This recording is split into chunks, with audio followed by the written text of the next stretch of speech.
Donald Trump was pretty much sleeping through much of the cabinet meeting today when he was not saying other deranged things.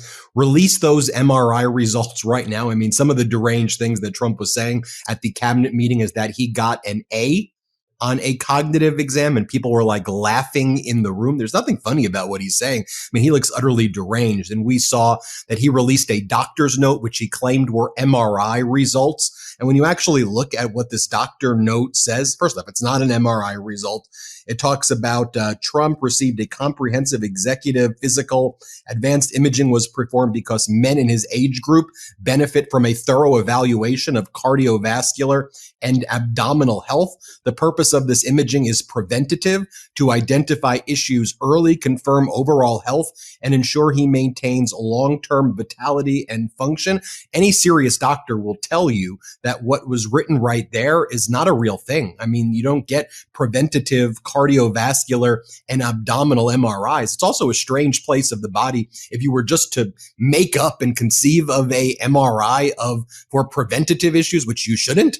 The fact that it wouldn't be of the spine and the brain and focus on abdominal issues is also another red flag. But I'll bring in some doctors who we'll talk about in a moment. But first, I just want to show you, I mean, like literally, Trump was sleeping through much of this cabinet hearing. So here's Donald Trump listening to RFK Jr. Just watch Trump. He's asleep. Here, play this clip. If you lived in New Jersey and you moved to Oregon and you got injured, you went to a hospital, you would have to spend maybe 45 minutes filling out forms on a clipboard. Because your doctors there could not get your healthcare records. They couldn't get your blood type. Hello, wake up, Donald. Hello. I mean, this is serious stuff. I mean, here is Donald Trump listening to another cabinet member, Doug Burgum. Here, let's play this clip. Been thrilled to be part of the National Park Service, the U.S. Park Police, part of this great effort across a number of us on making D.C. safe and beautiful. Then we have Donald Trump trying to say Buttigieg's last name. And I mean, his behavior is resembling like a very badly behaved first grader. They don't even behave this bad. Here, play this clip. Building the air traffic control under boot edge. That was supposed to be boot edge. Who's another grossly incompetent person. He'd get in his bicycle, ride to work. And he was just terrible. What they do is they take the fiber optics and they take fiber, trying to hook it into copper. And fiber and copper don't mix. You can't do it. But people knew that for the last 30 years since they started doing the fiber. And they spent billions of dollars and it didn't work. And you saw that by the helicopter crash. You saw that by Into the Plane. You saw that by a lot of things. They're laughing. And there's nothing, I mean, this very strange behavior. Then you had Caroline Leavitt saying this yesterday about Trump's MRI. Let's play it. And can I follow up on the MRI? Because President Trump yesterday said that he would release the results of his MRI.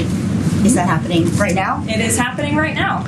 As part of, and this is a summary from the president's physician, and we will release it right now. I think my team has it teed up for all of you. I'll read it for you, and then you'll get it physically as well. Now, that wasn't an MRI result. That was the note that I read for you, which is not an MRI exam.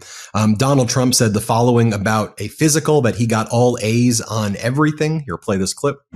I took my physical. I got all A's, everything. But they said to me, would you like to take a cognitive test? I said, is it hard? They said, yes. I said, well, I'm a very smart person. Who was the last president to take one? No president has ever agreed to take one. Because when you get into the mid-questions, meaning, 10, question number 10, 11, 12, 28, 30, they get harder and harder. And they said, would you like to do it? I said, well, no reason to do it. Nobody's ever done it. I'll do it maybe, but there's really no reason. They said, sir, the problem is this is Walter Reed Hospital. And that's a military hospital. And that means that things are, sort of open. It's not like private where you have, if you do poorly, we'll have to, probably you'll find out. I said, I won't do poorly. I'm a smart person, not a stupid person. And as the doctor will tell you, I aced it, right, Susie? I aced. I got every question right.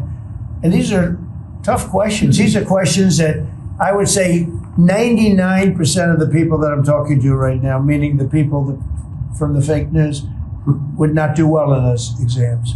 One of the tells right there is when Donald Trump looks to a member sitting in the table. He said, "Right, Susie, right?"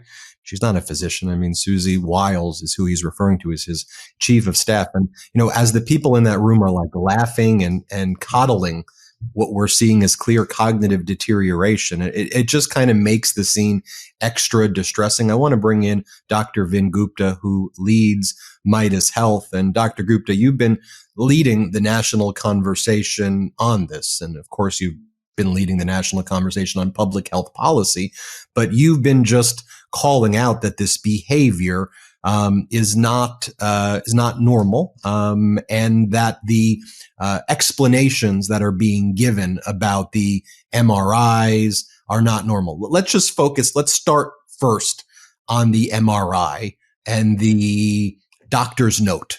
Let's comment on that abdominal preventative care MRI. What do you say about that? Well, Ben, I had a chance to speak to a lot of radiology colleagues at the best academic institutions in the country over the last 24 hours because, I want to make sure that we're getting the very best expertise across specialties for Midas and Midas Health. No one is aware of getting an MRI of the torso, which is what the results that were summarized in the physician's note that Carolyn Levitt read out. It doesn't exist. They had justified getting an MRI of the torso for primary screening of some sort of medical process because he's older. And, that doesn't exist.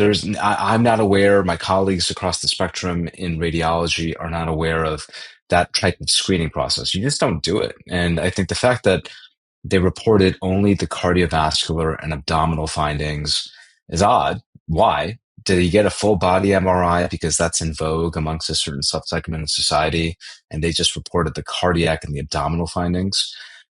Okay, then why did they leave out everything else? Did they just get a torso MRI? Why? There is no clinical guideline that exists. And again, these are the most credentialed radiologists in the country. I challenge anybody to find a group of folks that is more credentialed and more accomplished and knows, what to do and when to do MRIs than the folks I've spoken with. No one is aware of any type of screening guideline to say, yes, as you age, get an MRI of the heart and of your abdomen. So the whole thing is just unusual. And the fact that they're drawing attention to it and that he's teased it, now drawing more attention to it, it doesn't make any sense. I think they're creating more problems for themselves than they're actually solving. This is all his own creation and his team's creation, letting things out drip, drip, drip. Without any obvious alignment with clinical guidelines. And, his supporters, I've gotten some critiques from his supporters on social saying, well, gosh, he's pointing to any number of data points saying, well, this all makes sense. From a medical standpoint, none of this comports, and that's clear. MRIs are not used as primary screening tools, Ben, as we've talked about. But the fact that they just chose to focus on the heart and the abdominal findings honestly makes no sense. And this has been vetted across the spectrum with external experts as well.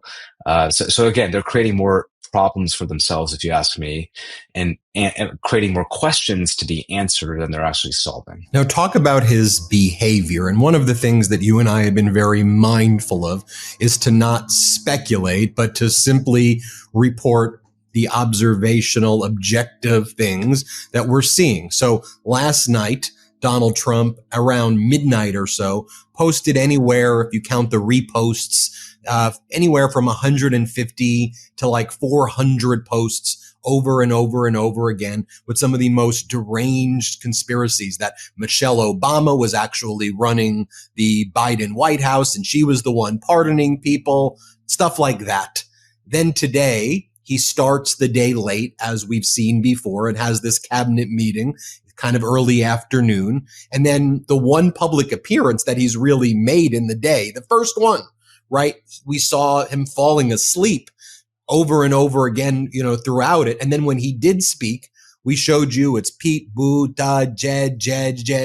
And I understand that I guess he thinks he's mocking Pete Buttigieg, but that behavior is troubling. So what do you make of this, what seems to be deteriorating behavior, even over the past week? It's an information void. I'll say as an observer, just like you, and what do we know? Clearly, it looks like he's not getting enough sleep or he's just more fatigued. I think the New York Times did extensive reporting that him and his team have panned, but it seems like they're reporting on his fatigue and his functionality is bearing out in his public appearances. So that's what we know. It's been documented through significant reporting. To your point, erratic behavior, which either is a hallmark of who he is as a person, because we've seen elements of that over the last 10 to 15 years since he's been in politics, or one could say it's getting worse, more frequent, which I think is the case, to your point on social posting last night. These trend lines here, more fatigue. I continue to go back to how he comported himself when somebody fainted in the Oval Office, didn't really show any signs of concern, just general apathy, inattention. And then, yes, the erratic behavior looking to be more frequent. These are what we know. These are what we're observing. And then when you couple that with just the fact that they're letting things out drip, drip, drip, they don't really make any medical sense. Again, if you talk to credentialed physicians that know what they're talking about in radiology, they're just creating more questions than they're answering. And that's the problem. Now, before we go, I want to just kind of let you get the final word here. What should we be looking for? Like, what data should we actually have here in a normal scenario so that we could answer these questions? They should just release, since again, his team has made this MRI such a focal point. No one else did. They raised it. It was in the note. People were wondering, well, why are you getting the MRI? That's unusual. And then his team and then the surround sound around him said, well, people get our MRIs now. It's not an abnormal thing, which is not true. So I think he's the leader of the free world. He is the sitting president. His health, we all hope that, I'll say this, speaking just as a physician, we want the president to be as healthy as possible. He's the duly elected leader of the country. And so if there's something wrong, the people should know. And the people deserve transparency about his health. I think this presidential health has become such in focus over the last few years, rightfully so. You have the oldest presidents on record, the last two. I think this is something that should be exonerated. But just release the actual MRI read. Just the read from the radiologist versus a filtered, summarized read from his physician, who again has editorialized in the past already. We don't want that. Just release the actual read. What and why? Why was just a torso MRI done? If a full body was done, just release the read and let people make their own determination. Dr. Gupta, I know you got to run. I just want to close the loop on one more thing. In the experts that you speak to and in your own practice, have you ever heard of somebody taking these cognitive exams that Trump keeps saying he's taking like every 3 months or 6 months? Have you ever heard of that? Like with that level of frequency? No. Nobody takes a Montreal Cognitive Assessment, MoCA for short, which it focuses on recall, memory loss, basic things. Mild cognitive dysfunction is what it tends to sort of screen for. It's not a great tool. No one takes it with this type of frequency. I was on with Nicole Wallace yesterday, and I thought she said it beautifully. Saying that you're passing it every other week is not some sort of flex here that he thinks it is. It's an unusual thing to keep boasting about. Doing it as frequently as he's doing makes no sense. I don't know any neurologist that would recommend doing a MoCA with that type of frequency. And again, it's not the flex that I think he thinks it is. Dr. Gupta, thanks for your time. Thank you. It's Meidas Health, everybody. Make sure you continue to check out Meidas Health and the great work Dr. Gupta is doing, bringing in the top public policy health experts. Everybody hit subscribe here. Let's get to 6 million subscribers. Love this video? Support independent media and unlock exclusive content, ad-free videos, and custom emojis by becoming a paid member of our YouTube channel today. You can also gift memberships to others. Let's keep growing together.